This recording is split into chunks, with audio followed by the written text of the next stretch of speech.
প্রবল ঘূর্ণিঝড়ে রূপ নিয়েছে রিমাল। মোংলা ও পায়রা সমুদ্রবন্দর সহ ৯ জেলাকে ১০ নম্বর মহা বিপদ সংকেত দেখিয়ে যেতে বলা হয়েছে। এছাড়া চট্টগ্রাম, কক্সবাজার সহ ৭ জেলায় চলছে ৯ নম্বর মহা বিপদ সংকেত।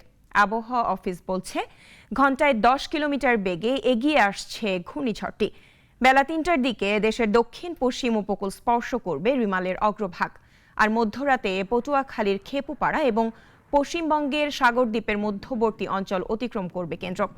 এর প্রভাবে উপকূলীয় ১৫ জেলায় ৮ থেকে ১০ ফুট জলোচ্ছ্বাসের শঙ্কা দেখছে আবহাওয়া অধিদপ্তর। তারা জানিয়েছে, ঘূর্ণিঝড়ের কেন্দ্রে এখন বাতাসের গতিবেগ ৯০ কিলোমিটার। উপকূলে আঘাতের সময় বাতাসের গতিবেগ বাড়বে ১২০ কিলোমিটার পর্যন্ত।